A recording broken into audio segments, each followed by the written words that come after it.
right, it is Tuesday, June 23rd at 1:37 p.m., and we will call this meeting to order. Jason Vanderveer is here to start us off with the invocation.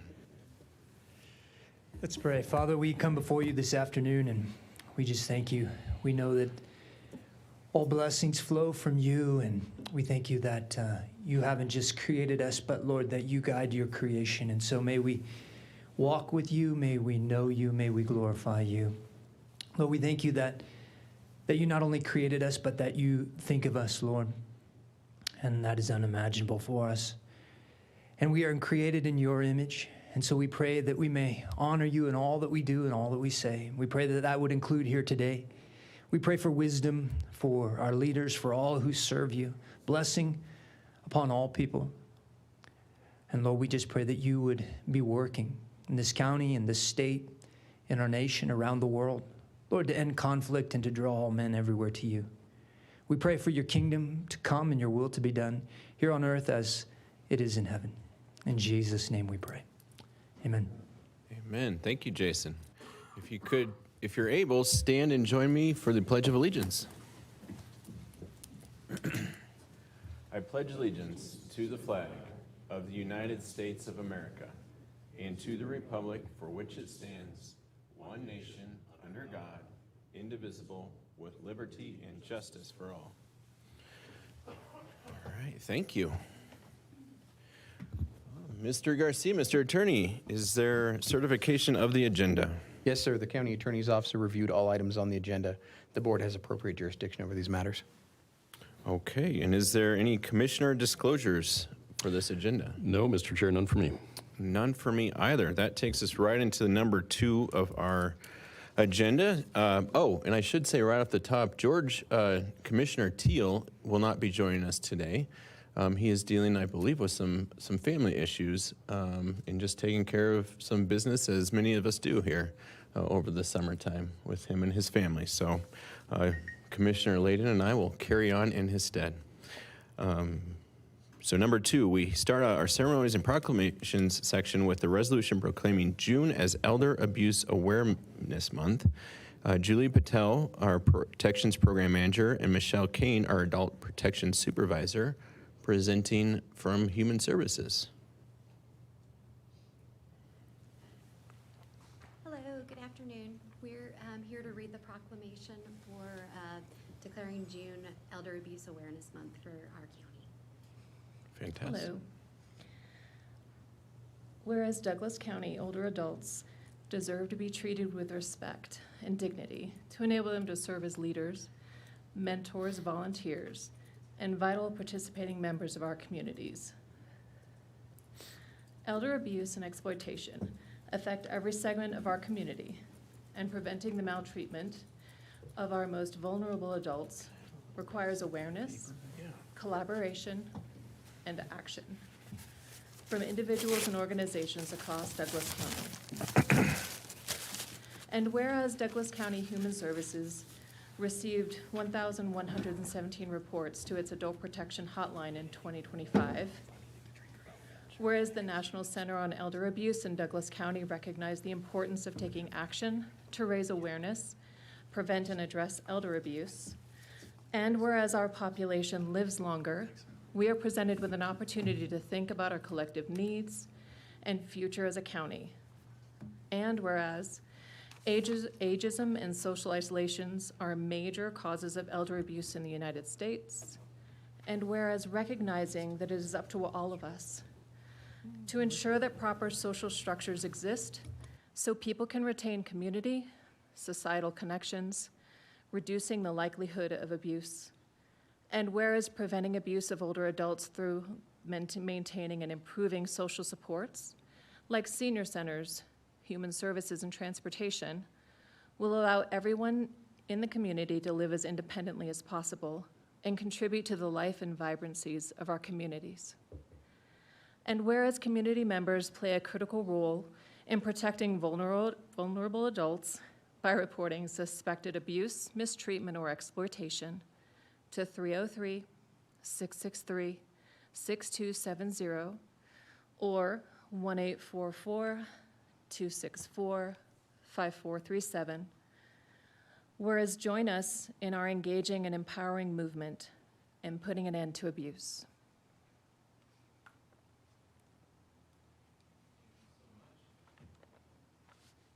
Thank you so much. Is there anything else you'd like to add on top of the reading of the resolution? Not at this time. Thank you. Okay, well, that takes us to the board for comments and questions. Commissioner Layden.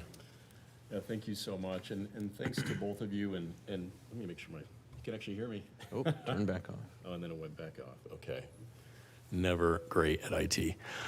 Thank you so much for your amazing comments. Certainly appreciate both of you being here, and really want to extend our gratitude on behalf of the county to every professional out there working with older adults. This is a really critical and important and vital population, and I know for the three of us, ensuring that we are honoring older adults, ensuring that they have the opportunity to share their lived-in experience with us and have very active and robust lives long into their later years is really important. This is a tough issue. And I think one question I would ask of you, and maybe for the benefit of those who might be listening in, do you have examples of what elder abuse looks like specifically in our county? And I heard in the resolution the call to action, right? We'll do proclamations. I'm not a huge fan of them because I always want to make sure there's an action element associated with that. So remind us what the call to action would be if anyone experiences or is suspicious of elder abuse. So we always ask that people report. The issues that we have in Douglas County is obviously it's a wealthier county. Financial exploitation is one of the largest issues that we do have, but also I would say that the secondary aspect of that would be self-neglect. Everybody wants to age independently at home, which is amazing, and we support. However, it has to be done with all the supports that that person might need. And that's where adult protection comes in, is that we try to provide those supports, helping people age in place. It's never our job to take anybody out of their homes, which is, I think, why people don't call. When in job, our whole job is to support and to respect people's wishes so they can live how they choose. One of the big sides to that is that advanced planning is key, and everybody wants to know what you would like when you can no longer speak for yourself. And while we're there to advocate for you when you can no longer speak for yourself, it would be wonderful if we knew what your wishes were, so we can help in any way that we possibly can. So our goal as Human Services is to support our population in any way that we can moving forward. Well, that's just excellent. And I hearken back to a previous career as a real estate and estate planning attorney. And it's wild that 75% of people die intestate, meaning they die without any sort of planning, any sort of will. And that's really difficult for the survivors, right? To try to guess and hope and wonder what the wishes might have been in the absence of that person being there. So I know really sound estate planning is critically important. Just thinking through a hypothetical using the neighbor test, which we often do here, that person 5 doors down that maybe isn't paying attention to county government, but maybe they have a mother or a grandmother that, is clicking links on her computer saying, hey, you need to pay this amount to such and such a tax agency or Social Security, and suddenly her credit card gets linked. And maybe there's suspicion that mom or grandma is no longer mentally capable of making some of those decisions on her own, but desperately wants to live in that house. What is that? So just walking through a hypothetical like that, what would you advise that regular citizen to do? So when it comes to scams, one person said, and I won't quote them because I don't remember who said it, but it's like opening a window or a door to your home, having a computer or a laptop or a Kindle or any kind of device, right? So what we try to do and how I go out into the public and educate, along with DCSO and all of the law enforcement, Castle Rock PD, they all provide education to the seniors. We have several officers that go out to senior centers and other communities, just like I do, to educate, to at least call. There's also a system in place where if they do call us, we can tell them step by step everything that they need to do to stop the process where it is. And most importantly, we tell them to just hang up. If you don't know who's calling, there are certain apps that you can put on your phone where it lights up in red and says spam right on the front. So that's the first step that we encourage people to load on their phones. We will take the time to do it for them as caseworkers, my team. We do all those things for them when we go out, if that's part of the nature of the event. And then we also walk families through what it looks like to stop accounts, change phone numbers, change email addresses, even if it's only adding a number. Just those basic things. We're not like the font of all knowledge, but we do have so much extensive knowledge. Our biggest challenge, I believe, is getting it out there, because we know a lot about these processes, and we just want to share the information. But we'll help the families and whoever asks for it to educate them. Yeah. Well, Commissioner, I mean, I know we have an amazing communications department with the best comms professionals populating that department. They can reach 200,000 people in about a minute and a half. And we have a lot of initiatives, whether it's homelessness or wildfires, that they really are able to reach a lot of people quickly. And I know Caroline, the director, is here. I wonder if that's something that we could think about doing in terms of just elevating the voices of seniors. Thank you for that question, Commissioner.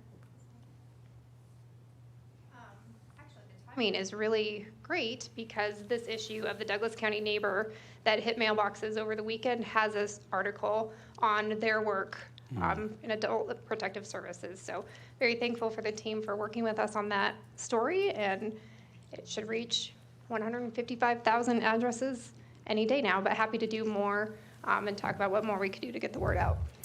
Caroline, just like most staff at Douglas County, I ask a question and usually they already have the answer and things are accomplished. That's just how they operate. Thank you for that. Maybe just one more time for the public, if you can state that number for people to call. Absolutely. It's, well, there's two numbers. Okay. So it's 303-663-6270, and you would have to request the APS because it's for APS and child protection.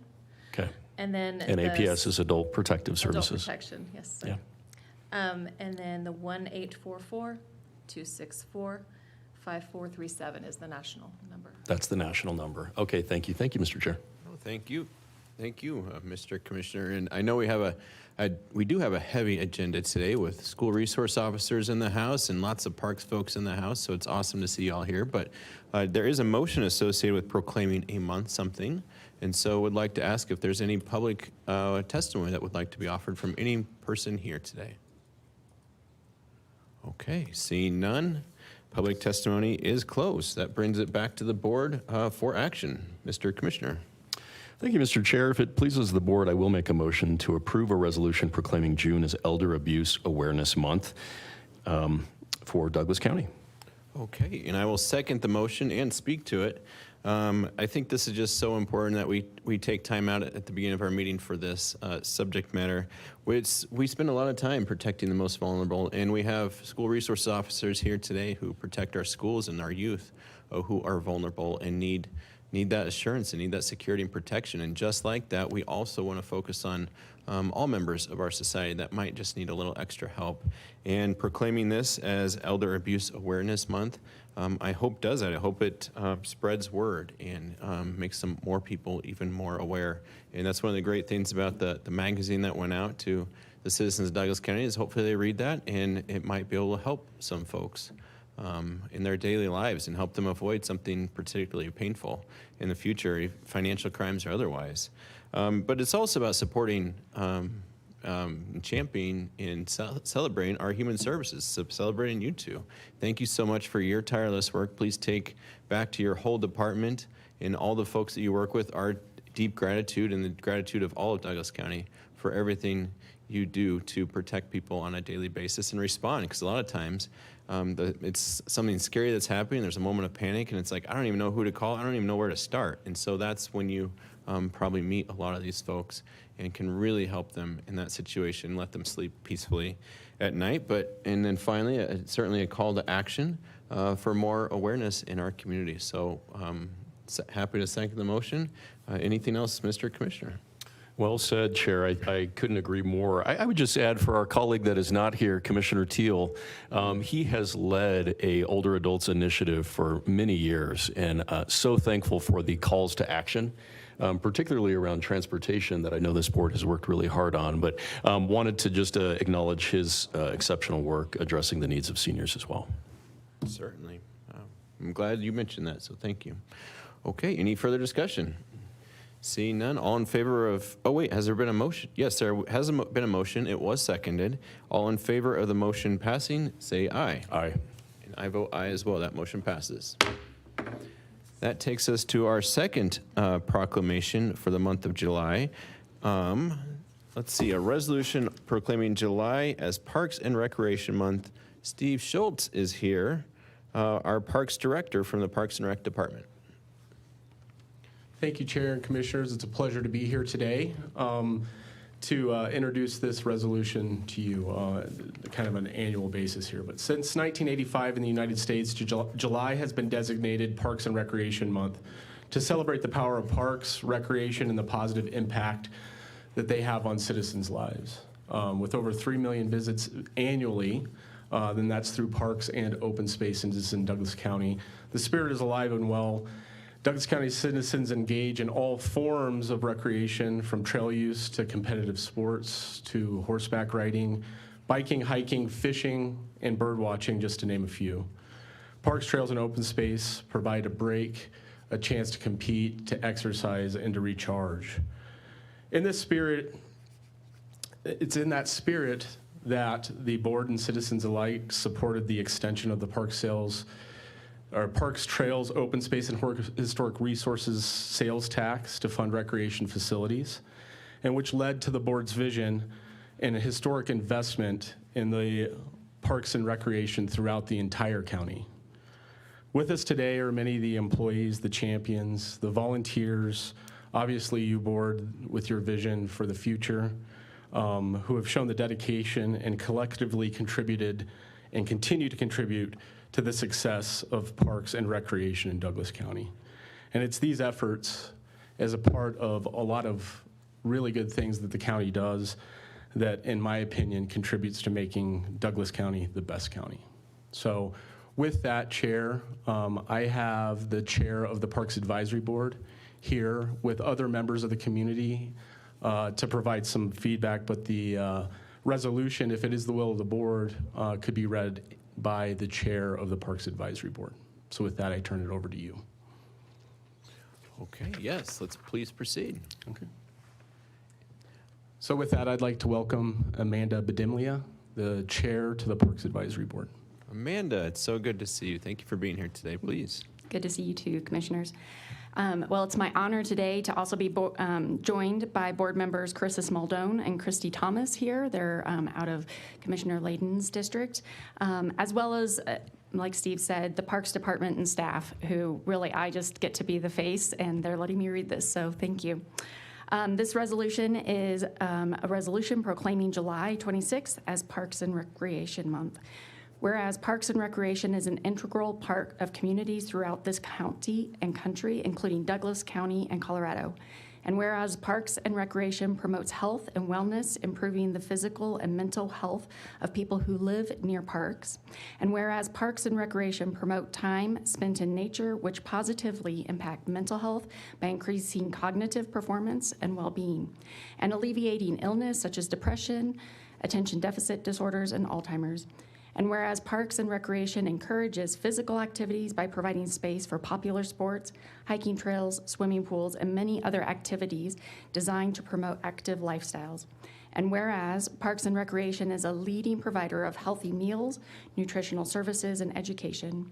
And whereas Parks and Recreation increases a community's economic prosperity through increased property values, expansion of local tax base, and increased tourism, the attraction and retention of businesses, and crime reduction. And whereas Parks and Recreation is essential and adaptable infrastructure that makes our community resilient in the face of natural disasters. And whereas parks and natural recreation areas are ensuring the ecological beauty of our community and what it provides a place for children and adults to connect with nature and recreate outdoors. And whereas the U.S. House of Representatives has designated July as Parks and Recreation Month, and whereas Douglas County, Colorado recognizes the benefit derived from parks and recreation resources, Be it resolved by the Board of County Commissioners of the County of Douglas, State of Colorado, hereby proclaiming July 26 shall be commemorated as Parks and Recreation Month. Thank you so much, Commissioners. Thank you. Steve, is there anyone else you'd like to speak before we open up for board questions? So yeah, I'd like to open it up. We've got some volunteers, we've got some members of the advisory board, so I think a handful of them would probably be welcomed if it's the will of the board. Yes, I think this is a proper time. Please invite them up. And then we'll also have a more generic, general public comment after questions. So, but please. Okay, thank you. I'm Christy Thomas. I am also on the Parks Advisory Board. However, today I'd like to speak on behalf of a historical user. I am the administrator for Parker Youth Sports, the Parker Hawks. We are probably the largest renter of all of the fields that Douglas County does service for us. So I'd like to speak on behalf of that. So when you watch a child play baseball or football, you can see the exercise in motion. But as parents and community members, we know that the real impact goes a lot farther. Sports do not only build stronger muscles, but they build stronger individuals. On the field, the kids learn that making mistakes is just a natural part of growing up, whether it's bouncing back from a tough loss or learning to push through their physical fatigue. Sports teach children how to handle adversity. They learn that hard work and perseverance pay off, turning their disappointments into powerful learning moments. Sports provides an invaluable opportunity for children to learn how to cooperate with others. Kids learn about responsibility. They celebrate their teammates' success, and they support each other during difficult times. This deepens their confidence and teaches them how to communicate effectively, skills that are necessary for the rest of their lives. We, of course, can't overlook the obvious. Sports keep our kids moving. They establish healthy habits that can last a lifetime. But the physical benefits are matched by the mental ones. Exercise is proven to clear the mind, reduce anxiety, and improve their overall mood. Perhaps the greatest impact that sports has is the community that it actually creates. Teammates often become a second family. The friendships built while sharing their water breaks, attending practices and games, and pregame huddles can last a lifetime and give children a strong sense of belonging. With that said, I just want to say that I am in total support of the resolution proclaiming July as Parks and Rec Month. Thank you. Thank you. And with that, another very important part to recreation here in the county is obviously our open space counterparts. So the chair to the COSAC is available. Jay, do you want to come up and say something? He's also a very, very, very dedicated volunteer. He'll come out and help parks. He's all over the place. So He certainly is. Jay, please. Good afternoon, Commissioners, Mr. County Manager, Mr. County Attorney. For the past 14 seasons, I've had the pleasure of being the lacrosse announcer for the Mountain Vista Golden Eagles. And the Parks Department builds strong character of our athletes. I saw that evident not twice when we won the state championship, but when we lost the state championship. And as I was trying to collect myself and didn't know what to do, I saw those boys who fell to the field after losing and their dreams crushed. In a matter of moments, they all stood up. They went to the other team with their shoulders high, shoulders straight, thanked them, came over to the stands, thanked their parents for what they've done. And in a matter of moments, you saw young boys become young men facing adversity. And it's such a pleasure to be associated with Parks Department and see that.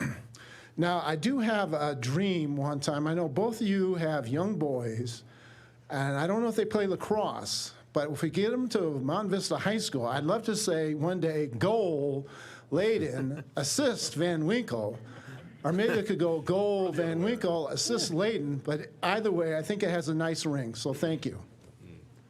Thank you, Jay. I did not know that about you. I think my boys played every sport. Lacrosse is probably on the list in the future. with that, I think we have some other folks, but I think we'll hold those off till public comment, if that pleases the board. Yes, and Steve, if you could just stay right there for a moment. Any commissioner comments, Commissioner Layden, or questions? Well, thank you, Mr. Chair. And, it's such an honor to be before all of you. Thank you for taking your valuable time to just be in our hearing room and chat with the Board of County Commissioners briefly, because it is an exciting time. It is an exciting year. Right now in 2026, this county, with your help and your leadership, is delivering the highest amount of park and recreational resources in our history.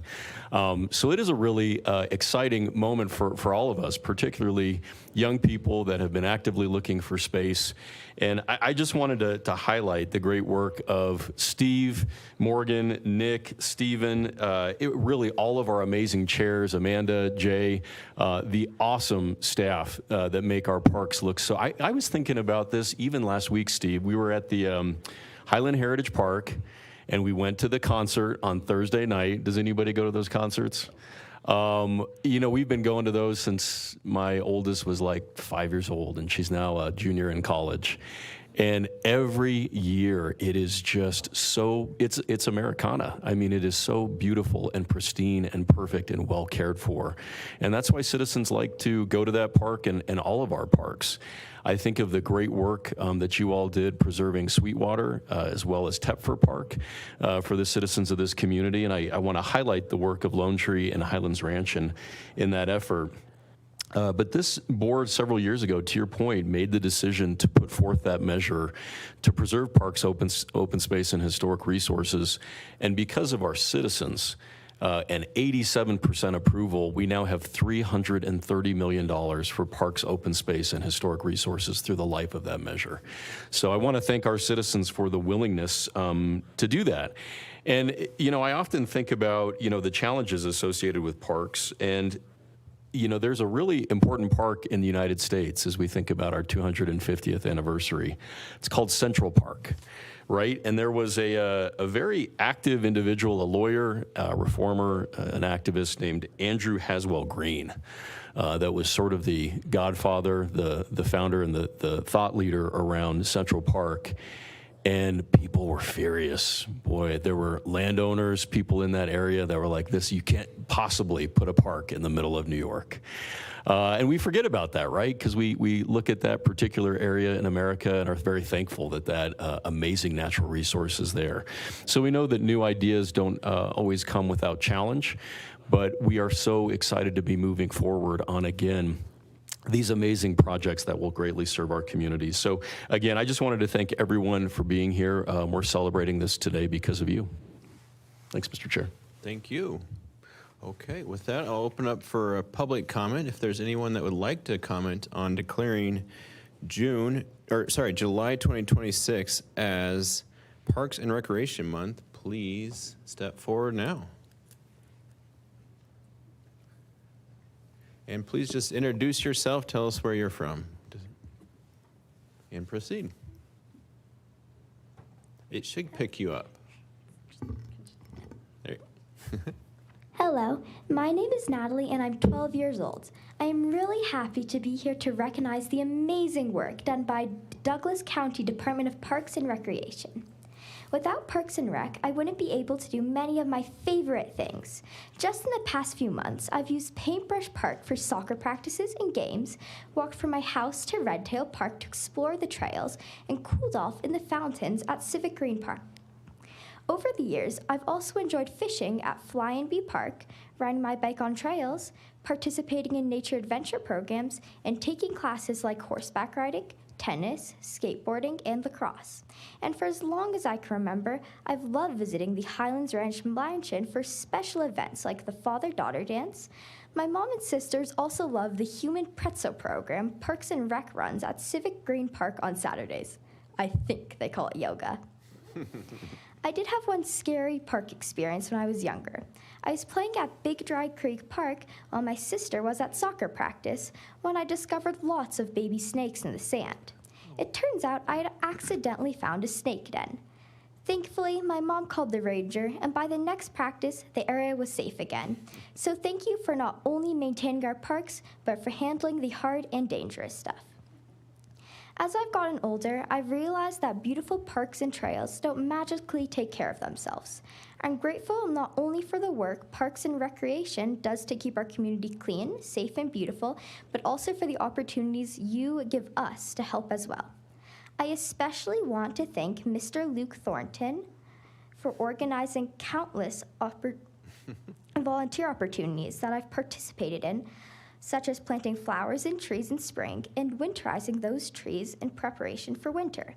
I even had the pleasure of planting a tree in 2024 with Commissioner Layden at Bayou Gulch Regional Park. Parks are more than just places to play. They're places where people make memories, spend time with family and friends, learn new skills, volunteer, connect with nature. So thank you for everything you do. You make Highlands Ranch an amazing place to live. Thank you. Natalie, don't go far. Actually, here's the deal. I'm done in January, and I need somebody to run for my seat and maybe be up here. Why don't you come up here? Come up here real quick. You can come right up here. How about we give Natalie a big round of applause?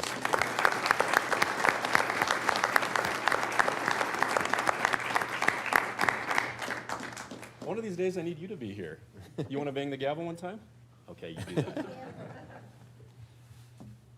All right, good job. Thank you. Well, good luck beating that, but thank you, Natalie. Thank you so much for your wise remarks today. We will continue with public comment, and I should have mentioned prior to Natalie, we do limit it to 2 minutes. So just if you get to that 2-minute mark, just wrap up as the screen starts blinking at you. So please tell us your name, where you come from, and How do I follow that? yeah, What good a luck. I don't beautiful, know. eloquent discussion. Thanks again, young lady. Good job. I'm Demetri Georges, spelled Georges, a resident of Highlands Ranch, and I'm here to speak in favor of the resolutions and especially the staff's efforts, which I'll follow up on. As a retired landscape architect and arborist, I worked for 30 years in the design, construction of parks and open space, and I can tell you flat out that living in this county and seeing the careful design and management and also maintenance of these parks, which is just as important as the design, has been a very important part of my development in wanting me to volunteer at the parks. And so I've spent a lot of time with both parks and open space, just having a great time planting trees and interacting with staff. And I can tell you that whenever I go to one of these projects, staff are well prepared, they're dedicated to the excellence of that particular specific project, and they're professional and personable and patient with us as volunteers, showing us how to do a variety of things and that need to be done that day. And they provide some really tasty donuts too. That's been really good. So I'm honored to be working with staff and with your park system, and have enjoyed it tremendously. I look forward to future volunteer work, and thank you for your support of the resolution. Thank you. Okay, any other takers for public comment on declaring the month? Please tell us your name, where you come from, and please proceed. Good afternoon. My name's Joe McNabb, and I'm a Castle Rock resident. I'm also the Regional Technical Director in Castle Rock for Colorado Storm Youth Soccer Club, formerly Colorado Rapids. What we've come to appreciate over the years is that parks and recreation are so much more than fields and facilities. They're where young athletes fall in love with sports, the outdoors, and where friendships are formed, families gather on the sidelines, and where lasting memories are created. These spaces become part of our journey and our community. On behalf of Colorado Storm Soccer Club, I want to express our sincere gratitude for the vital role parks and recreation and open spaces play throughout Douglas County. We're proud to partner with Douglas County Parks and Recreation and grateful for the continued commitment in enhancing the quality of life of the residents and visitors alike. Together, we are helping build a stronger, healthier, and more connected community. Thank you for all that you do. Thank you. Okay, any further comment? Okay, Luke, Thornton, you got called out there. Is there anything you'd like to add? He's a Douglas County native and now helps run our park department. So, Luke. Oh, thank you, Didn't he Commissioner. go to elementary school with like a really important person in the county? I went to elementary school with someone very important, so yes. Oh, so did I. Commissioner Van Winkle and I have grown up together and known each other for a very long time. Well, thank you for asking me up here, Commissioner. It's such a pleasure to work with our volunteers that, she mentioned me, but that wouldn't happen if they don't come out. And they're the reason that makes my job so enjoyable. And being able to work with them and have the community give back makes it so meaningful for me. And to give back to the community, it makes it feel like my job is also giving back to the community where I grew up. And so I can't do it without them, and they're more important than I am. So that's all I have to say. Well, Luke, don't go too far. I was going to make this comment during my motion, but I was saving you for last. What you have accomplished through DUGNAD, which is our spring and fall community-wide volunteer event, is just tremendous. And if any of you haven't been out, I mean, literally kids are naming trees that they get to plant in these different parks. They're cleaning up areas that, maybe older adults can't quite clean themselves. But you have spearheaded this effort, and I just wanted to personally thank you for just leading this in such a fantastic way. Let's give Luke a big round of applause.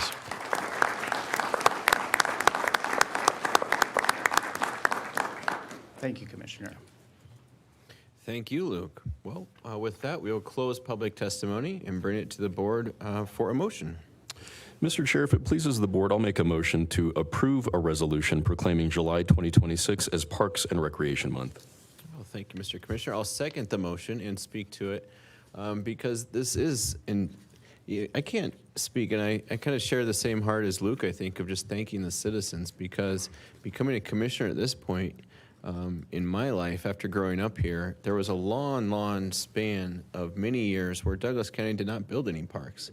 Highlands Ranch Heritage is, I remember being there when I was growing up, and it was kind of one of the last real big projects we did as a county, and that's been many years ago. So to come in with such a strong mandate from the voters, passing the ballot measure with choosing to tax themselves, which is very rare in Douglas County. Douglas County residents usually don't like to raise their own taxes.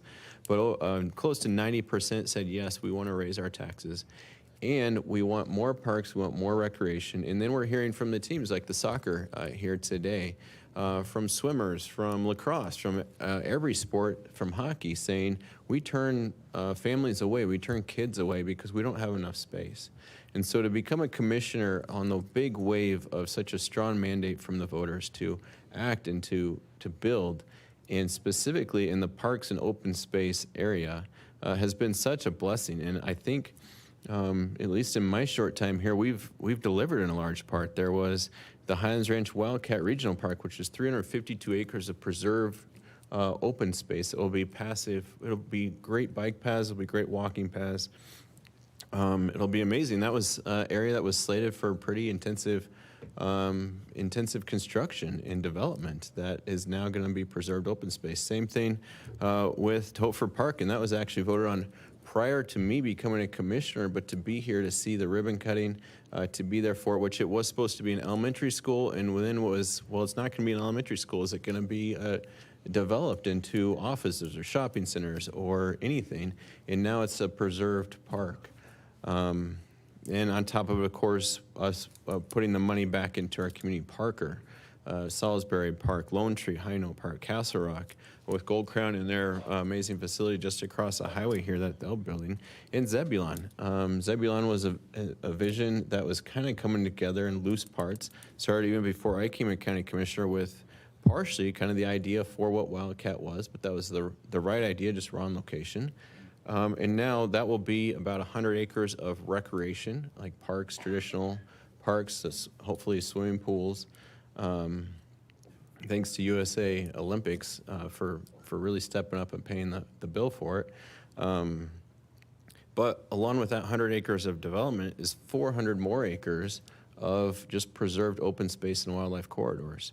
So we're getting there. Lost Canyon is another one. That's another 600 acres of just preserved open space for future biking and hiking and things like that. So tremendously thankful for the folks that really make it happen, because you're out there every day. You're cleaning up. You're finding, is it snakes' nests? Is it snakes? Yeah, you're finding snakes and you're getting rid of them so our kids can play soccer safely, not be scared. So thank you so much for all you do to keep our wildlife and open space preserved and safe. Thanks for all you do to keep our parks open on a daily basis. And Amanda, please send our deep gratitude as a county to you and your whole board, and Jay, you the exact same. Thank you for both you do and leading two such fundamental and important boards that really guide us as commissioners and is guiding us to a whole new historic future for Douglas County. Commissioner Layden. Well, I'd be remiss if I didn't acknowledge Dan Dirtz, too, our Director of Open Space, who we're talking a lot about parks today, but they really go hand in hand oftentimes with open space. And we often call Dan the answer, and he continues to be that in any role that he's in here. For the listening public and for many folks throughout our state, I get the question all the time, how is Douglas County so prosperous? How is it so successful? How does it have the money to do all these things? And, I invite all of you to share the commissioner hat that I have and think about how county government works, right? We get paid on sales tax and property tax. We always say Douglas County is a place where quality of life comes first. When we invest in things like parks and open space, it increases the value and the perception of homes in our community. So people want to come here. They want to spend money in the area. They want to play here. They want to recreate here. Your home values go up. We get part of those property taxes. We get part of those sales taxes that people spend, and then we reinvest that back into the community. So it just continues to self-benefit and self-replicate so we can do more good things, to the point where we're, returning $37 million back to the citizens on almost an annual basis because we don't need more of your money, but it's just one of those places that people want to be because of the great work of our citizens. So just wanted to share that. That's one way county government can work well. Okay, well, there is a motion to declare and proclaim July 2026 as Parks and Recreation Month. Any further comments? Seeing none, all in favor say aye. Aye. I vote aye as well. That motion passes. Okay, let's, we have so many great volunteers and folks here. Let's get a picture. Everyone, parks, open space, please. And Natalie, too.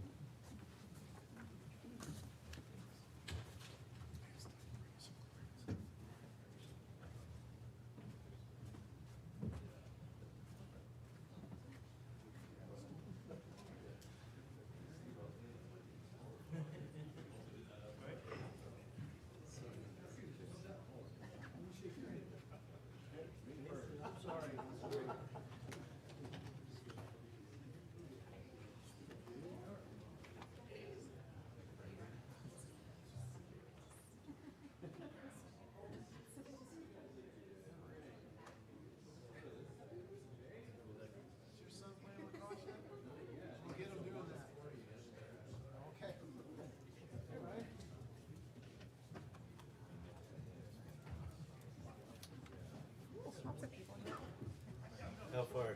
Probably down to here. Down here? Yep.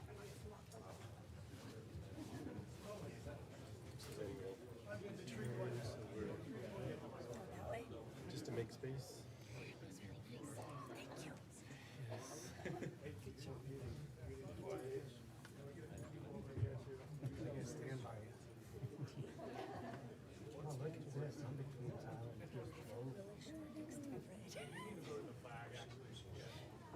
Scooch. Scooch and scooch. Don't forget to smile, Chris.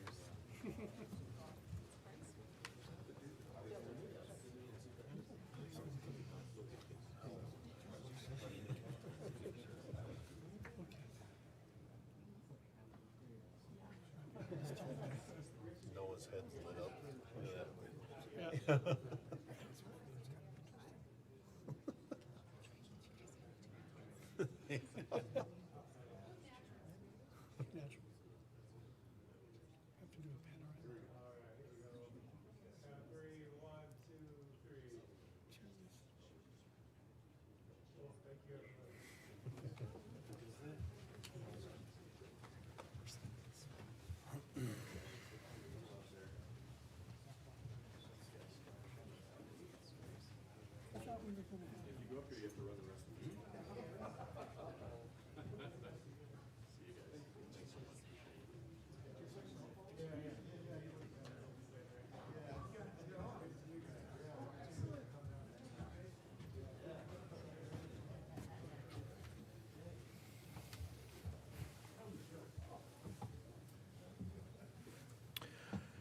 Okay, well, we do have one more ceremony proclamation here, and it actually dubs perfectly on the tail of declaring July as Parks and Rec Month.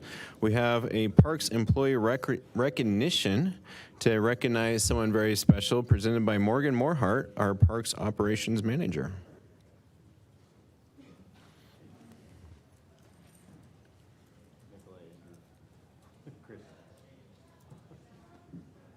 Good afternoon, Commissioners. Thank you for allowing us the opportunity to be here today and recognize and appreciate the outstanding actions of 2 Parks employees who assisted a community member in distress at the Douglas County Fairgrounds. On April 23rd, I received a phone call from Mr. Wicks Howard describing the incident and showing his appreciation for park maintenance technicians Andrew Blazer and Nikolai Graff. Mr. Howard followed up later with an email which I'll read to you now. Morgan, I am partially disabled and was walking our 3 rescue dogs with my wife. We were in the field next to the large main admin and event building at the Douglas County Fairgrounds where a lot of youngsters play soccer. I fainted and fell to the ground. My wife rushed our 3 dogs back to the car and retrieved my wheeled walker to help me. When she got the walker back to me, I was unable to raise myself off of the ground. My wife was not able to lift me up. We were stuck. My wife waved for help to 2 employees who were in a utility unit and working in the area. They came to our rescue. These young, strong men picked me up and got me back to the car. I was standing while they put my wheeled walker in the car, and I started to fall and called out, "Help me." They both grabbed me and saved me from a bad backward fall onto my head. That would have been really bad. I am grateful for the care and concern that the 2 park employees extended to me in a time of need. We have talked frequently to Chris Williams, the person that is largely responsible for the fairgrounds area where we walk. Many times he has asked us to let him know if we see anything that needs his attention. We are happy that some of our tax payments provide such a facility that can be enjoyed by so many. Commissioners, Mr. Howard and his wife Kay are here with us today and would also like to share a few words. And with that, I'll turn it back over to the board. Well, thank you, Morgan, and I think it would be an appropriate time to hear from Mr. Howard and his wife, if you'd like. And Nikolai and Andrew, of course, you are being honored, so if you'd like to say anything, of course you can. I'm glad to see you guys. My name is Wicks Howard. I'm the unfortunate focal point of the story that you just heard. It's really embarrassing for many, many reasons. My whole life I've been very active, and now I'm inactive. I'm in the Colorado School of Mines Football Hall of Fame. I was a weekend ski instructor for 12 years. I fought tournament karate, played tournament tennis with my wife, Kay, and we won a lot, not because of me, but she was the #1 in the state. So I chose a good partner. Anyway, what happened during this event, my doctor kept telling me, you got to get rid of that. Well, not get rid of it, but don't be so dependent on that 4-wheel monster that I have to go around with. And he says, you need to let it sit and then go walk a little bit and then come back to it. Well, I found that there was a place that really worked well in Parks and Recreation, and that's the big field right next to the auditorium where all the kids, little kids play soccer. And during the week, that's open. And so I would take that down, and my wife would take our 3 dogs out, and I'd kind of trot along behind them, drag myself along behind them. And I had, my pacemaker had given my orthopedic surgeon an alert, and so they put me on a medicine. And I went out and didn't realize it, but that medicine is known to make you dizzy and weak but I was already weak, so I couldn't tell how much weaker it was. Anyway, I got out in the middle of the field and I just fell down and I couldn't get up. And my wife ran back and got my wheelie, came back, and I'm so weak I couldn't pull myself up on my wheelie. And she was about to call 911 when she saw these wonderful young men. And they came running over and grabbed a hold of me, got me up, took me out to the car. One of the things my wife and I talked about, what happened to me was about 5 years ago, I finally gave up on my body because I'd abused it so bad. I got two artificial knees. I got rods in my back this long, and my hip was finally giving out on me. And so I went in to get a hip replaced, and I did. And the hip replacement surgery was wonderful and successful, but 2 days later, after they let me out of the hospital, I got septic staph infection, and I almost died. And they had me in there for 2 weeks, and then 2 weeks in a nursing home, and we had a live-in home provider, caregiver, come in and take care of me.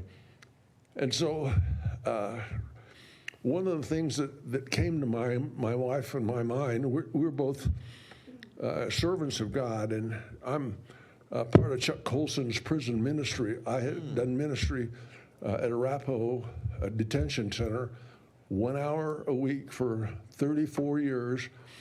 And then I came down to Douglas County also, in addition to that, for 5 years, once a week. And I always used to tell the detainees, I said, God said in Isaiah, he said, I will protect you. I will hold you up in my right hand. I will be with you when the things are bad. And in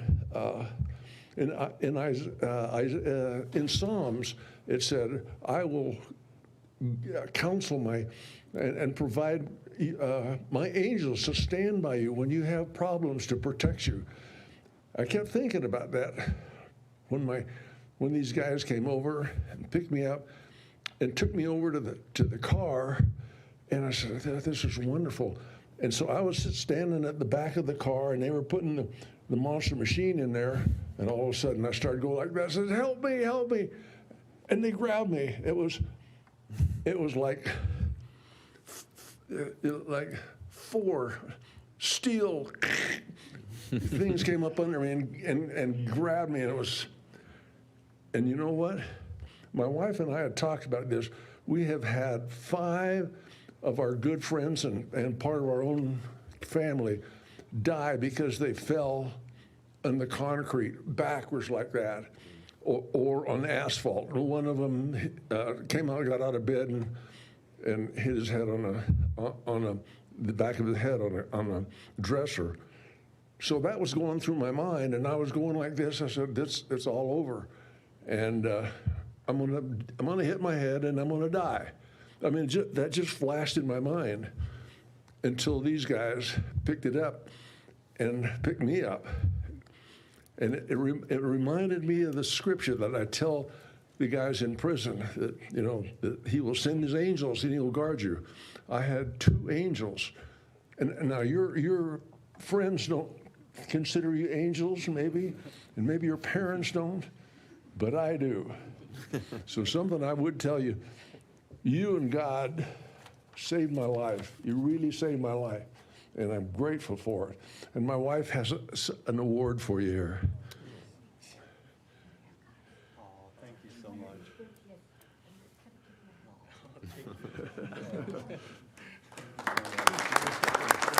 Thank you very much. Oh, thank you. Bless you.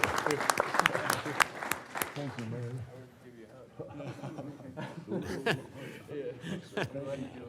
Thank you very Got much. his own little monster there.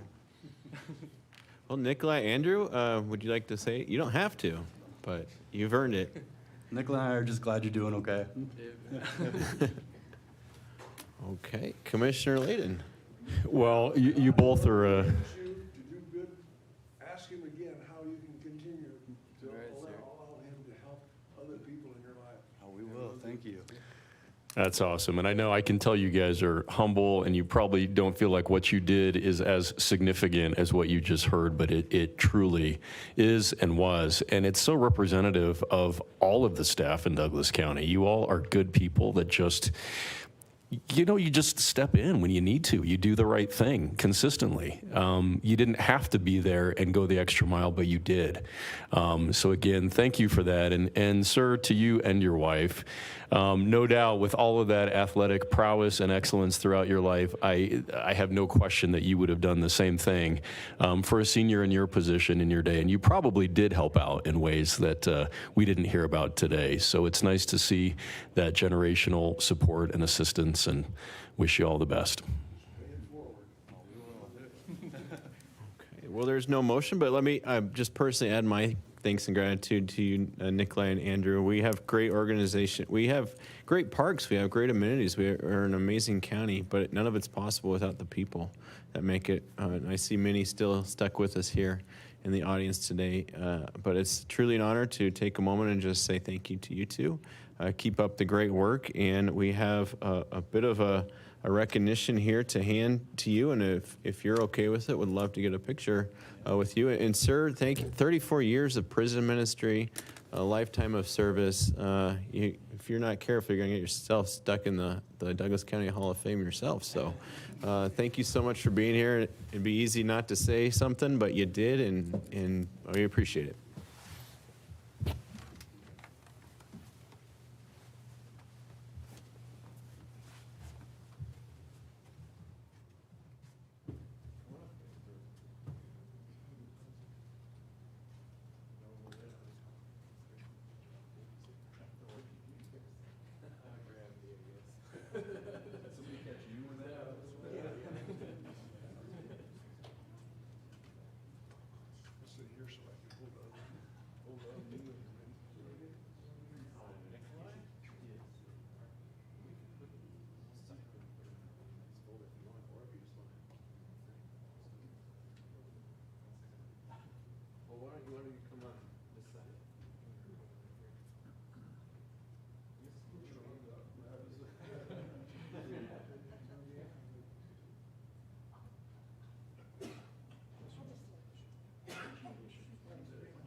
Okay, that brings us to the next item on our agenda, which is a consent agenda, which has a plethora of items, including like approval of minutes from past meetings and things like that. I have asked to remove item P from the agenda.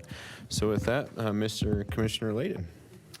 Well, thank you, Mr. Chair. And as a point of personal privilege, I don't know that the public realizes that so much of the special opportunities we had to recognize citizens as a result of your initiative and your work to do that. So as a son of Douglas County, I think it's really cool that you're paying it forward and recognizing all of these great. We didn't used to do that. This is really a new thing due to your leadership. So appreciate you. Kept meeting big heroes in our community, and it's a great opportunity to honor them. Yeah, if it does please the board, I will make a motion to approve the requests in items A through O and Q through AA of the consent agenda. Consistent with your comment, item P is moved to the regular agenda items. I will second that motion. Any further discussion? Seeing none, all in favor say aye. Aye. And I vote aye as well. That motion passes. That takes us to our regular agenda, and we have first on the regular agenda today, item A, which is a construction contract and purchase order for the Douglas County Regional Joint Public Safety Training Complex Helitack Hangar. Whew, that's a lot.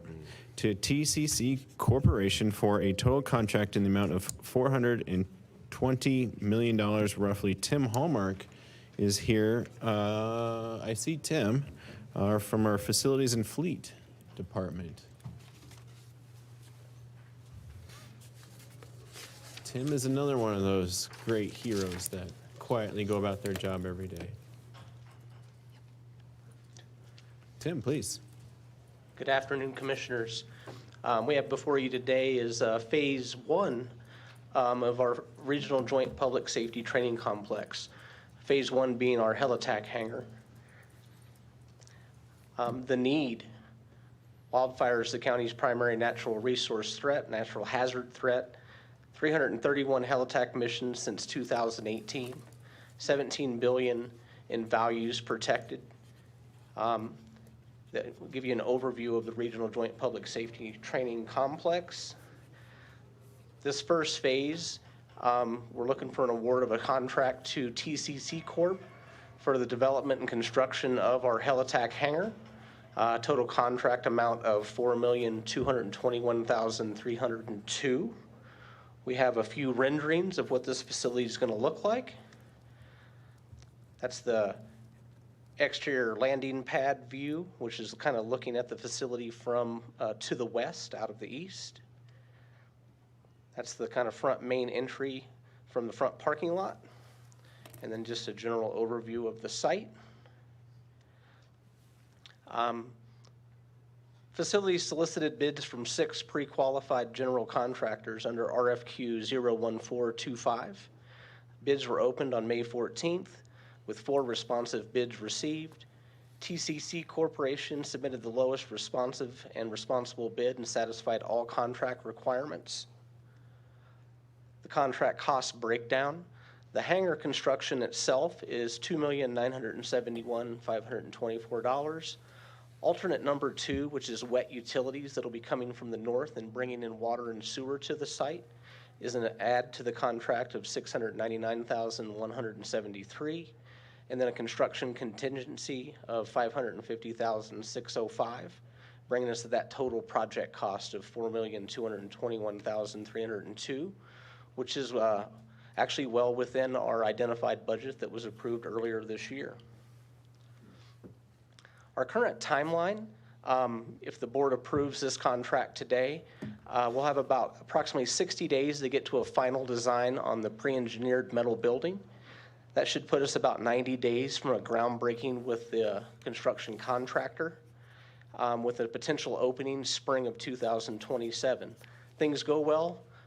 Mike Alexander, good news. We're thinking that's probably early spring of 2027, so maybe just in time for our season.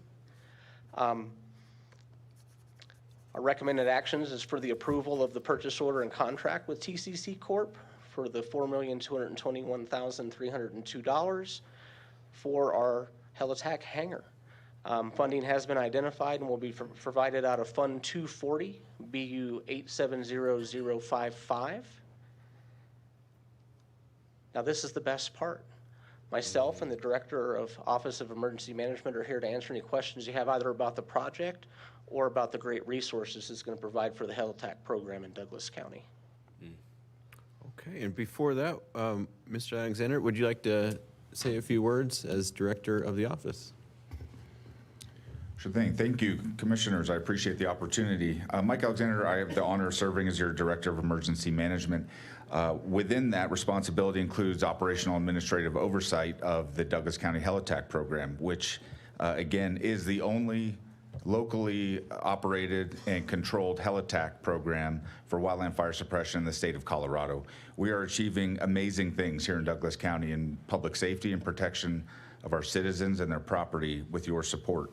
So a little bit of breakdown on the stats of what we've accomplished. We're currently in the 9th year of Helitack and helicopter operations contracting here in Douglas County with exclusive use contracting capability. In that time, we've completed safely 331 helicopter flight missions.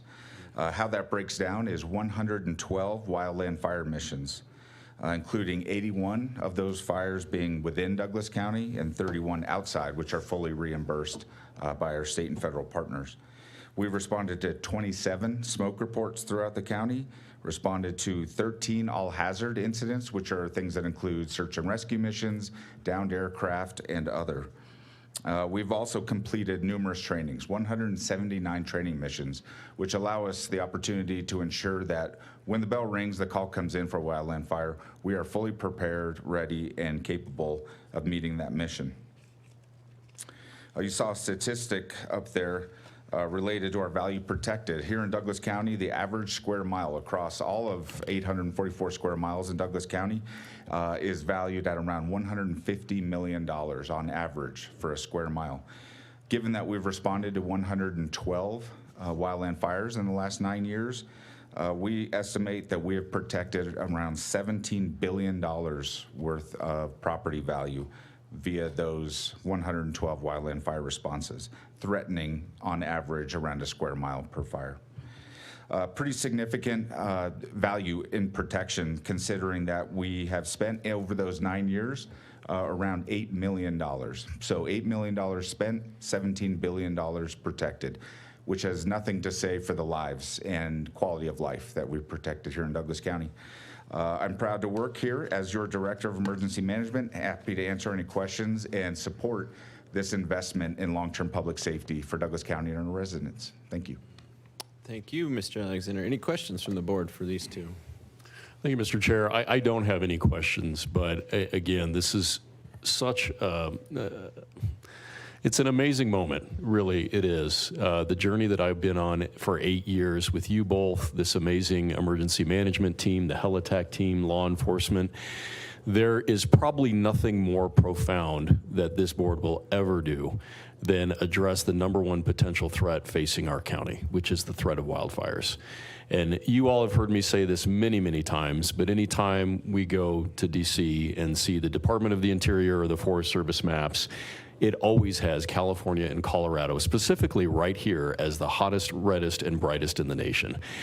What is fascinating to me, in this role, and I think just as a regular citizen, is this perception that local fire departments somehow have aerial support. They do not.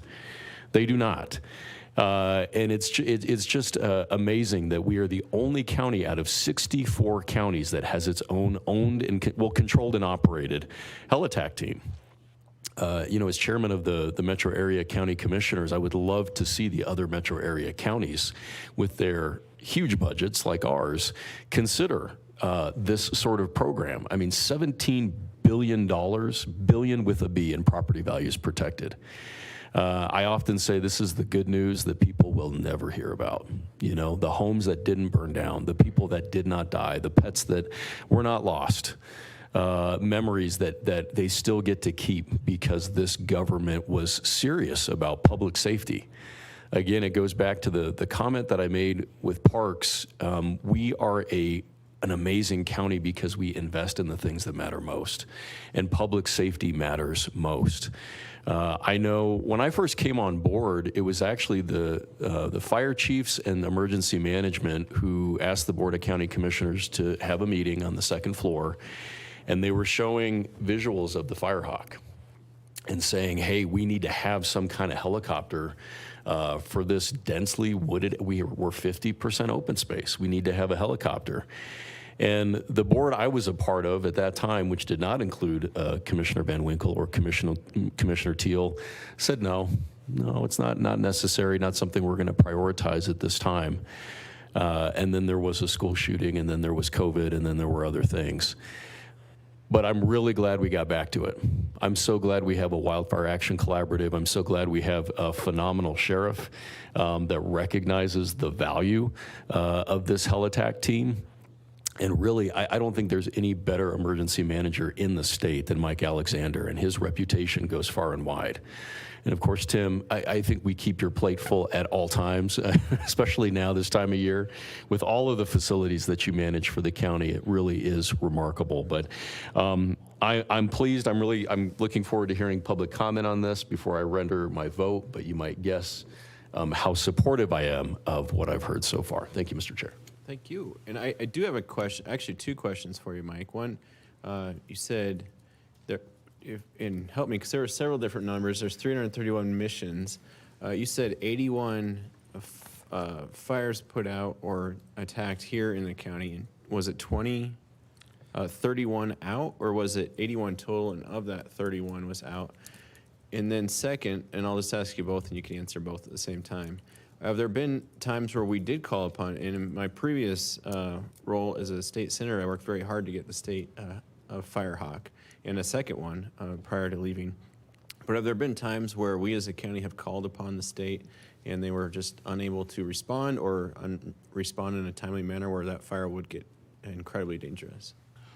Sure. So the first question was a total 112 fires over the last 9 years, including 81 within Douglas County that we responded to. 31 were outside the county. So those were assists, were contributors to the interagency wildland fire system. And so we help out our neighboring counties, state, and federal jurisdictions throughout the Front Range when we're able to assist them and they have the need.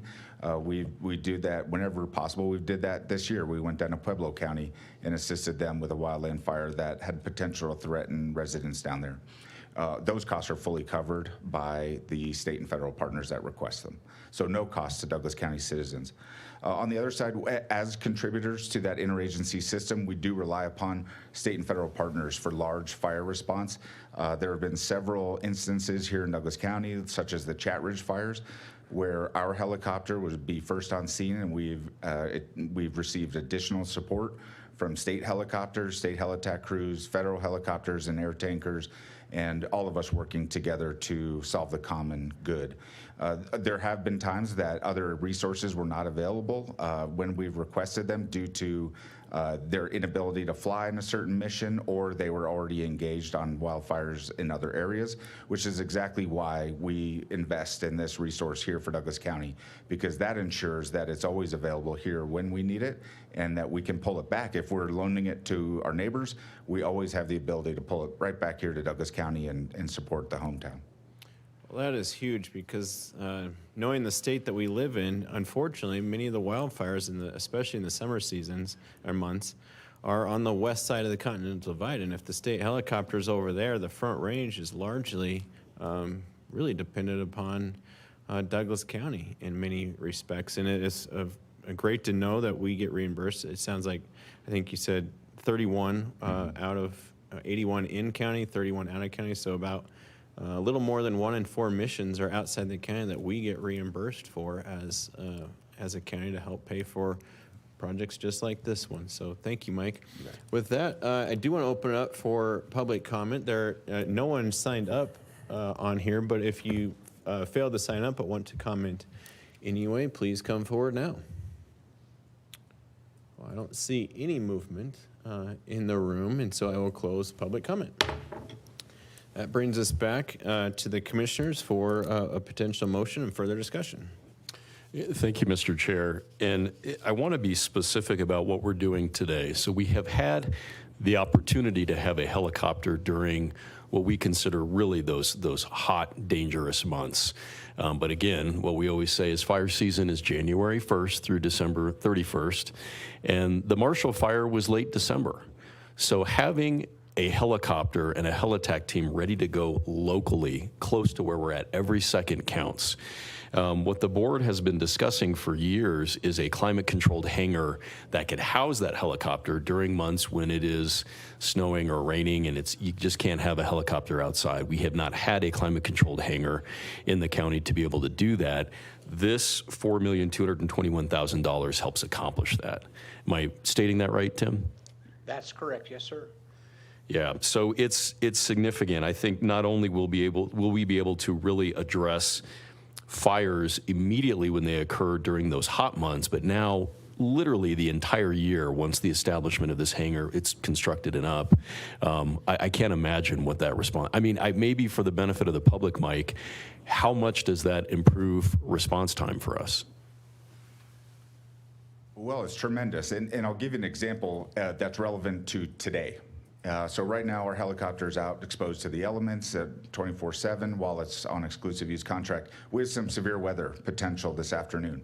And that potential brings hail. And any amount of hail damage to the helicopter could take it fully out of commission and be unavailable for wildland fire response. So right now, Tom Kenny, who's in the corner over here, is my Deputy Director of Emergency Services. He's a phenomenal aviation wildland fire suppression expert. He's working with our Helitac crew and our public works teams, because we have a phenomenal relationship with them, to see if we can hide the helicopter under a salt sand shed so that it's protected from the elements. And that is excellent. We're able to provide that protection, but it does slow down our response time. That'll slow us down 15 minutes in being able to get off the ground, whereas if we have a hangar, we're able to just roll it out and go to work whenever needed. So it is truly an investment in safety and ensuring that that critical firefighting resource is available and ready to go any day, any month of any year. Yeah, thank you for that. And a not so exciting topic that is actually really important is insurance. And a lot of people in our county can't get insurance, both citizens and businesses, because of the threat. One of the things the board is working on is piloting a program with the insurance commissioner so that we have the opportunity to lower some of those premiums based upon actuarial standards and underwriting associated with the programs we have here. Our county is different. We can protect citizens and businesses here like no other place in the state. So you all should be paying lower premiums for your insurance. But stay tuned for that, but that is an important component as well. Okay. Is there a motion? Mr. Chair, if it pleases the board, I'll make a motion to approve a construction contract and purchase order for the Douglas County Regional Joint Public Safety Training Complex Helitac hangar to TCC Corporation for a total contract amount of $4,221,302.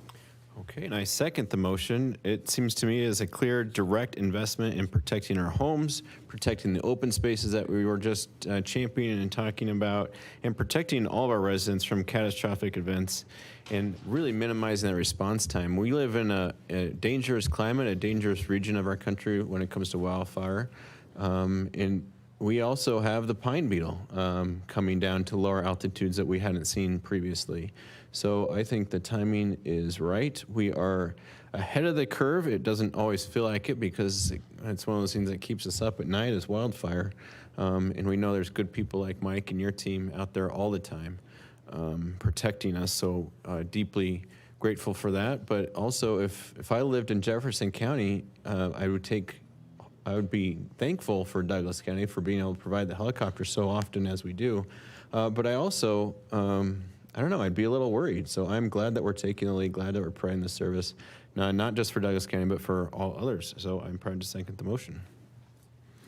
Any further discussion? Seeing none, all in favor say aye. Aye. I vote aye as well. That motion passes. Thank you, commissioners. Thank you, Tim. Thank you. Thank you, Mike. That takes us to item B of the regular agenda, the 2026-2027 public contract for service to share costs for the School Resource Officer Program in Douglas County. I see our fantastic sheriff approaching. Mr. Sheriff, thank you for your patience with us this afternoon. Of course. After all that fire talk, we got to give these guys just as much opportunity to speak as necessary, right? There you go. Good afternoon, commissioners, and thank you for the opportunity to speak.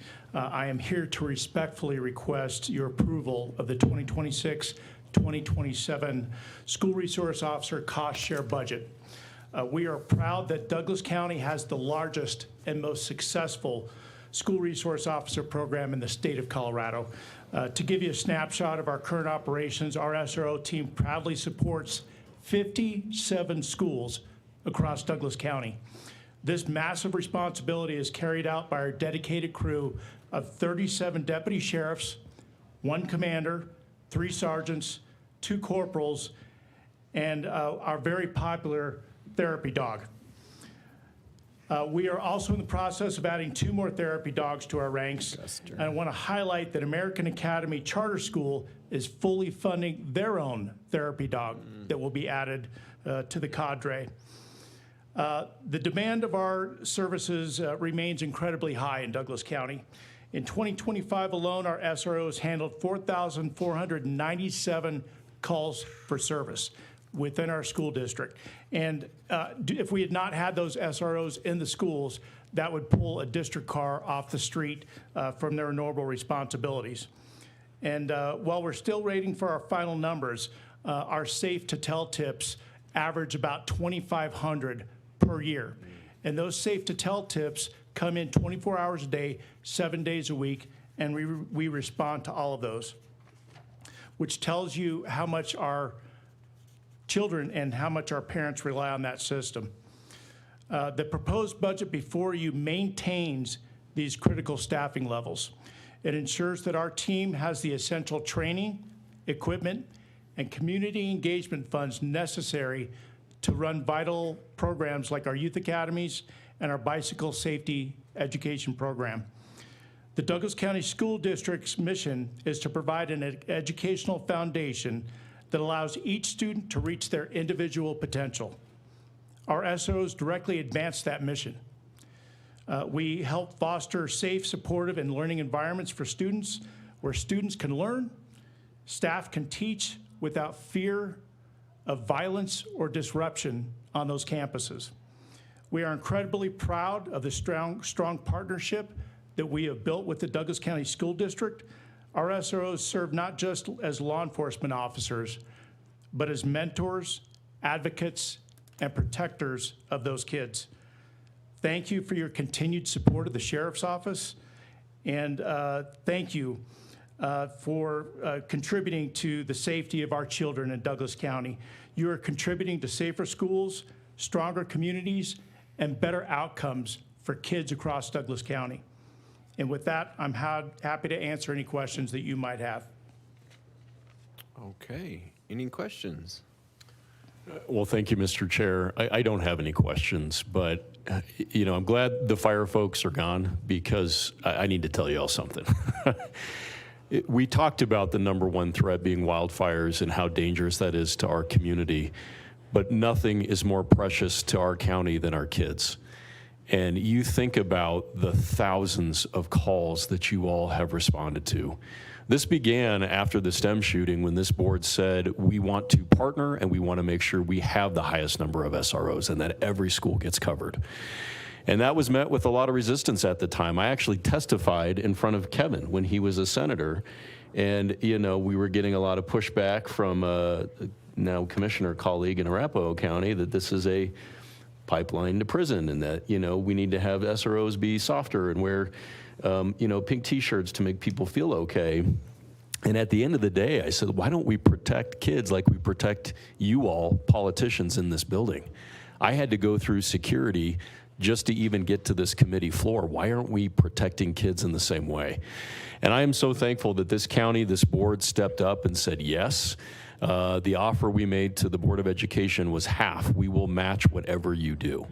And they stepped up. They followed through. The previous board followed through on their commitment with the superintendent, and we got more SROs. I know we have that shared goal of having more therapy dogs too, not just because they're cute and cuddly, but we know the NASRO statistics indicate that when an animal is involved, kids are more likely to engage. But I said that there is news that people will never hear about, and we will never know all of the kids, all of the lives, that maybe one out of those 5,000 calls might have been another STEM, maybe more than just one. So you all are truly heroes in my book, and I am so, so thankful for the work that you do every day. It's an honor to be before you. And I will also say, I'll say ditto because I'll have comments of my own later on. Is there anyone else that wishes to speak, Mr. Sheriff? I see Guster there just being his cool self. It is Guster, right? Yes, sir. From Crest Hill Middle Commander, School? would you like to say anything?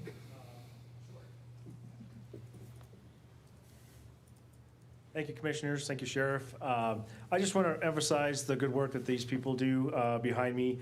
Without them, we couldn't be successful. There's no quantifiable metric that says how many lives that we have touched in a positive way or what difference we have made, because those are not stats that are kept. Those are not things that are easily quantifiable on a pivot table or a chart. But every day, they do make a difference. And every day, they've brightened somebody's life and shown them a good mentor or shown them how to be a proper young individual in this world. So we're not successful without the efforts of these people behind me. So I'd like to give them just a quick round of applause. Absolutely. Thank you. Thank you. And from the bottom of my heart, sincerely, I can't thank you enough. When I drop my kids off for school every day, I know Deputy Walker is there. He is one of my favorites, of course. I'm a little biased, though, because I get to see him all the time. But thank you to each and every one of you. You're such important mentors to the youth of our community, such important, just in so many ways, to keeping our kids and community safe. But even more than that, like truly a mentor. We did make a video with several of you, and I think it did show, it showed, I think, in a very small way, how you are just mentors to the kids and friends to the kids as well. So, Caroline, do we have that, or is that, have we outdated ourselves with it? We actually have it. Oh, well, let's see it, and then we'll open up for public comment, and then return it to the board.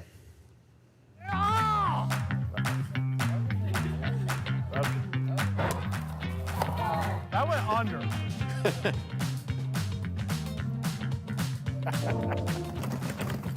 Yeah.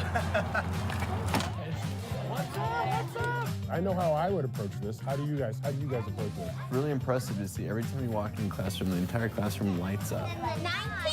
19. That's easy. Oh, I get a star. Nice. The kids are coming up to you. They're showing you their footwear selection of the day. Or score. And then you talk to them, and they talk to you like friends. It's pretty obvious that you have a great relationship with the kids here. That's the goal. I think that's the ultimate goal. Be yourself and be there for the kids. Show up as yourself. Exactly. Do you want this pressure? Are you sure? Rock, paper, scissors, shoot. Stop reading my mind. Rock, paper, scissors, shoot. Playing rock, paper, scissors with the kids or doing football. Bo Nix ain't got nothing on me. You allow the kids to be comfortable with you. And then when they're comfortable, they're allowed to tell you things that They normally wouldn't. Exactly.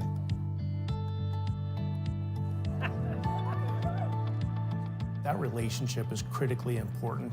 They truly make a difference in these kids' lives. They truly make a difference in the safety of each campus. Our SROs are handpicked by the Sheriff's Office and the school district just to ensure that we've got a good fit.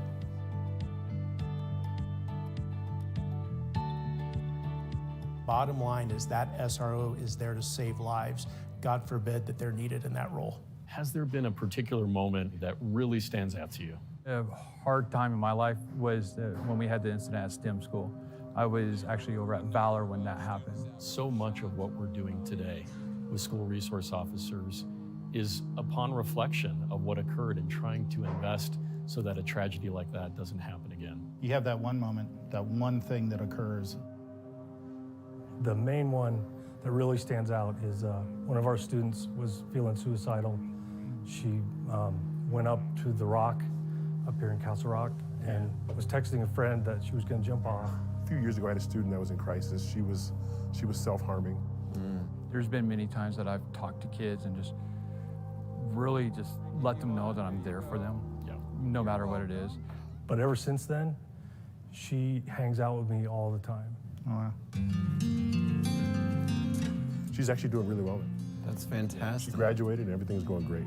It gives me goosebumps because you'll never know all of the lives that you have impacted by your presence in this building. Not in this house, Daniel. Who's the best police officer ever? No matter how upset your parents get at you, trust me, I know this, your parents will still love and respect you. On behalf of the county, I just want to thank you so much. It's not just us that are behind you guys. It's all 400,000 people that live here. Oh, boy. Thank you, guys. Cheese. That's great, guys.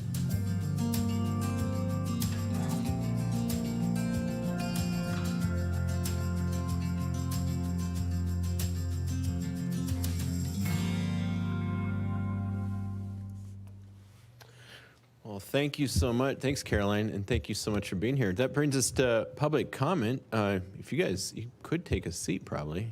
Guster, you too. We need more Gusters. That's great. It's worked so well. We're boring Gus. Guster's taking a nap. He's just so chill. Kids love him. Okay, well, no one has signed up to testify on this issue, but if there's anyone in the room that forgot to sign up, please come forward now. Do we have online? You can ask. Troy's ready for Okay, well, I see no one, so I will close public comment and bring it back to the board for a motion. Mr. Chair, if it pleases the board, I'll make a motion to approve a 2026-2027 public contract for services to share costs for the school resource officer program. And I will second the motion. This is a very small cost when it comes to the safety and lives of our kids for generations, really, because it's building those lifelong relationships and trust with law enforcement. It's mental health, not just for the kids, of course, but also for us parents when we drop our kids off every morning. So I'm proud to second the motion. Any further discussion?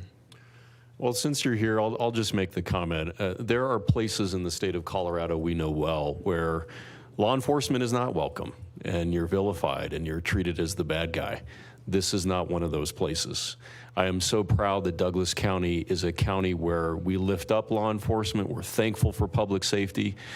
We hope that you all feel the thanks and appreciation for not only your government, but from your citizens. I concur. Any further discussion? Seeing none, all in favor say aye. Aye. I vote aye as well. That motion passes unanimously. Thank you so much. Thank you from the bottom of our hearts. Oh, and I see Drew, which means we get a photo with you, terrific gentlemen.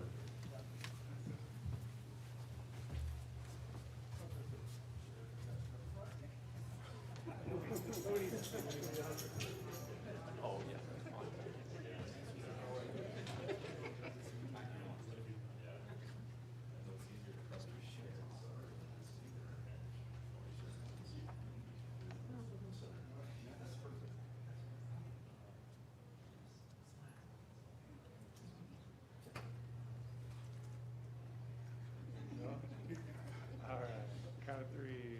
1, 2, 3. It's awesome. Thank you.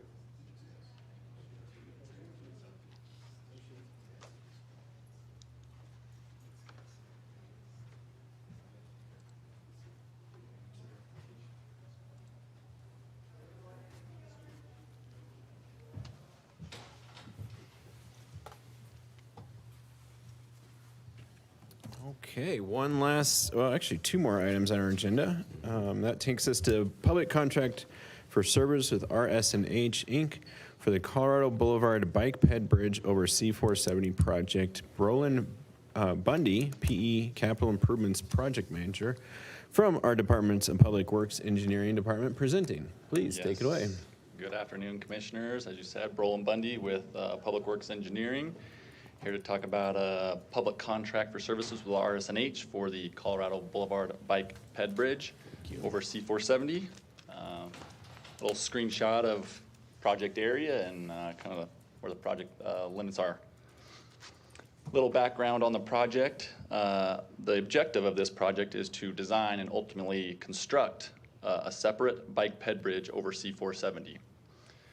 The proposed project will improve safety by allowing bikes and pedestrians the opportunity to cross C470 away from vehicular traffic and reduce the possibility for conflict and crashes between bikes and peds and cars. There is existing sidewalk on the roadway bridge, but is very narrow and is located only on one side. This bike ped bridge will also provide better access to the C470 Regional Trail and David A. Lorenz Regional Park. And the picture on the right is from RS&H's proposal of a kind of high-level concept that they'd put together and could potentially look like that in the future. So our consultant selection process, RS&H was selected by Douglas County staff through a competitive consultant selection process. A request for proposal was advertised on the Rocky Mountain e-purchasing system website on January 29th, 2026. 7 proposals were received and evaluated by 3 Douglas County staff. And rankings are shown below. So funding for this project, Douglas County, it is set aside in Fund 235, Business Unit 861605, and is not to exceed $980,925.50. Additionally, the county was selected to receive federal funding for the design phase of this project through the DRCOG TIP program in the amount of $550,000. The county will be reimbursed up to that amount and will be responsible for the remaining funding. It puts it kind of the split between federal funding and Douglas County at 56% for federal funding and 44% for Douglas County. And the IGA with CDOT for that federal funding was approved by the board on August 1st of 2025. Just a quick schedule timeline. So the anticipated timeline for completing design is late 2027 or early 2028. And then pending construction funding, the anticipated construction bid advertisement would be in 2029. For the construction phase, the county, we will look at local, state, and federal partners to help fund this regional project, which has an estimated cost of $6 million. So our recommendation is to approve the public contract for services with RS&H for the Colorado Boulevard Bike Ped Bridge project over C470 project. Happy to answer any questions or take any comments. Thank you. Any questions, Mr.? No, Mr. Chair, Roland, great presentation. Really, I think an amazing and significant project for particularly Commissioner Van Winkle's district. That's a critical corridor, and I think it would certainly benefit from this sort of construction. Yeah, and I concur. And so, Douglas County, especially that part of Douglas County, huge biking community, huge running, walking, outdoors community, also an incredibly busy community where they say it's like a Broncos game, getting out every morning and coming, same thing in the evening, of just that many cars coming and going through Highlands Ranch. I know C470 there, that's one of the older bridges, the Colorado Boulevard one, and it is very tight there. And so we have had for several years now, the Board of County Commissioners and the county, a goal of separating pedestrians, those bikers, from the cars. And I know, like at University, the same path just down the road a little bit here, we've completely separated, so you don't have those bikes stopping and trying to cross lanes of traffic. So is this part of a bigger mission that Douglas County has, would you say? And also speak to the funding of it, because it's like, Link on Demand, Zebulon, many things. We can't do it alone. We can't pay for it alone, but there's partners there for us. Absolutely. I know it has been a topic for DRCOG as well in terms of funding these type of projects for pedestrians and cyclists, and providing safe access to C470 trail and other facilities throughout the region. So there certainly is that, and yeah, absolutely, we couldn't do this as well as we do without funding partnerships with CDOT, other local agencies. So that's why we, for the design phase, we haven't, I don't think, done a lot for the design phase. So that's where we have it on this one. But certainly when we go to construction, we will continue to look for other partners to help with this regional project. Okay, well, thank you. That's the only question I had. So let's open it up for public comment. No one has filled up, but if someone forgot to sign up on the proper form, but would like to testify anyway, please make your way to the podium. And no one is moving, and so I will close public comment. That brings it back to the board for any questions, comments, or a motion. Mr. Chair, if it pleases the board, I'll make a motion to approve a public contract for services with RS&H Incorporated for the Colorado Boulevard Bike Ped Bridge over C470 project for a total amount of $980,925.50. Douglas County project number CI 2024-021. Okay, and I will second the motion. It seems to make total sense to me, separating a potentially dangerous situation where you could have bikes and pedestrians too close. This separates them, keeps them safe, and it's funded largely. The majority of funding will be coming from outside Douglas County to help us out here. So I second the motion and support. Any further discussion? Seeing none, all in favor say aye. Aye. And I vote aye as well. That passes unanimously. Thank you. Now to our final item on the regular agenda. It was item P. found previously in the agenda item. It's a contract with Manna Resource Center for temporary assistance to needy families in the amount of $60,000. Aaron Johnson, the Assistant Director of Human Services, is here to present. And my thanks for sticking around. I did want to pull this off the consent agenda for further discussion. No worries. Last but not least.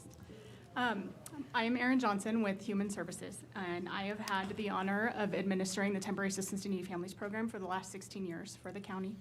The Temporary Assistance to Needy Families program does a couple different things. It allows us to provide financial assistance to some of the lowest income families in our communities, and then partners that with case management services and some other services to help people kind of get back on their feet and go off and be able to do successful things with their lives. But it also has flexibility in the funding that allows us to meet the needs of our community, and so we're able to partner with community partners and meet people where they're at in the community and be able to provide services that way using the same funding, so with kind of different parameters around it, which is one of the best things about the program. So for years, we've worked with different agencies within our community. One of them is the Manna Resource Center. We began working with Manna back in 2018, and Manna's gone through many iterations over the years. But the Manna Resource Center and the executive director of Manna Resource Center, Aaron White, is with us also today to speak a little bit. But our contract with TANF through the Department of Human Services provides some case management services to individuals in the community that might show up at the door of Manna Resource Center and need some help and not want to show up at Human Services. So we're able to provide some similar case management, some mental health services, some supports in getting connected to resources within the community through their organization, as opposed to walking through the door of Human Services. And so we have had this similar contract with Manna for the last many years. This particular contract is for next state fiscal year to continue the same sort of programming and services. And we also, through the department, utilize some other funding through the child welfare side of the house as well, so that we can also do some kind of proactive strengths-based services with those families as well, through the Manna case managers and staff that Aaron has on staff. So I think that's really all I had, and I'll invite Aaron White up here if that's okay with you guys to speak a little bit more. Yeah, I think the time is right. Manna and Aaron White are such great partners with the county. Would love to hear from you, and feel free to take a moment to brag about the terrific work you do in our community. Thank you. Thank you, commissioners, and thank you, Aaron, for the opportunity to speak with you guys this afternoon. Manna Resource Center is honored to serve our community as our local family resource center or resource hub, to help our neighbors gain resources and the opportunity to experience transformative change in their lives. Our partnership with the Department of Human Services and with Douglas County allows us to expand that reach into the community and provides Manna Resource Center with resources and tools to meet those TANF goals of providing assistance to needy families so that their children may be cared for in their homes or the homes of relatives, and also the TANF goal of to end the dependence of needy parents on government benefits by promoting job training, work, and marriage. Manna Resource Center's vision has 4 pillars, and I'll just walk us through them really quickly. The first is Cycles Broken. We don't just work with individuals, we work with the whole family to find out what their goals are to strengthen their family. We like to see lives transformed. In 2025, we provided services to 1,013 individuals from 500 families in our community. These are our neighbors that received resource navigation, coaching, mental health, education, and community engagement services through Manna Resource Center. Our third pillar is that strengthening of families. These families accomplished more than 2,130 outcomes towards the measurable goals that they established with their coach, and many of those goals were still being worked on at the end of 2025, but even then, with those goals still in progress, our families completed over 60% of the goals that they established with their coaches. And then the last pillar is communities impacted. We could not exist in our community without collaborative partnerships. And we can speak to the data, but I love to tell the stories. So if you'll indulge me for just a moment, I want to tell a quick story. Please. We had a family that came to us last summer. It's a mama with 2 teenagers in her home, and she was experiencing homelessness. The mom was quickly brought in for an initial assessment and paired with a coach. Within a very short period of time, she was able to take advantage of another Douglas County partnership and go to the Goals program for shelter. During her time at Goals, she worked tirelessly to increase her income, and she looked for stable housing. And she was really excited to find permanent housing in a pretty short period of time. But that housing wasn't in Douglas County, and it wasn't home. And so she's continued to work with her coach and is now living in an apartment in Castle Rock. At her graduation from Manna Resource Center in May, she said these words: "What brought me to Manna Resource Center was honestly a combination of survival and hope. I needed support, guidance, and community during one of the hardest seasons of my life. I think people would be surprised at how many hardworking, loving, capable people are silently struggling. What I found at Manna was a space where people could be seen as humans first. During my time here, I'm most proud of the way that I chose to build community, even during uncertainty. I realized quickly how isolating homelessness can be. Fear makes people withdraw, shame keeps them quiet, but healing happens in connection. So instead of isolating, I started connecting with other parents and families. We shared meals, resources, encouragement, parenting advice, laughter, and sometimes a place to cry. Little by little, people started opening up. I'm also proud of that my family stabilized into permanent housing, and she had recently accepted a position as a full-time housing navigator. What she said in closing was, if there's one thing I want to take away from this journey, it's that people experiencing homelessness do not need judgment. What they need most is dignity, opportunity, and community. Sometimes the most powerful thing you can do for someone is to simply remind them that they are not alone. This was not just a program for me. It was part of my family's rebuilding story. And we're really honored to be part of that dignity, opportunity, and community for this family and for many families in Douglas County. Thank you for considering this contract and for learning a little bit more about Manna Resource Center. Thank you, Erin. Thank you for everything you do and for the public awareness brought today. To the thousands listening online, I'm sure, and those in the room. Mr. Commissioner, any questions for Ms. White or Johnson? Yeah, thank you, Mr. Chair. I do have a question or two, and obviously go way back with Erin and really the whole team. Obviously, the great work that you're doing with TANF is a big deal, and we've had those discussions too. So thank you for the 16 years that you've been doing that for the county. That's a lot. You know, obviously, Cherry Hills, I see it as a lighthouse. In Douglas County. It's that beacon where people can go and receive all kinds of care for their basic needs. And I remember when I first started attending there, gosh, almost 15, 20 years ago, you know, the name Cherry Hills is kind of intimidating, right? In Colorado, that has a, not a stigma, but maybe a thought associated with it that, you know, this is a pretty prosperous community, and it is. But I learned very quickly that it is not a museum of perfect people. It's a hospital. It is truly a place where you can go and be cared for. You know, one thing that is important to me is, and I want to make sure that I have the hat on of government and of the people I represent, and I'm sure the question might be the affiliation with the faith-based community. We do have a faith-based roundtable and initiative that we've had for many years. We love and appreciate the great work of the faith-based community.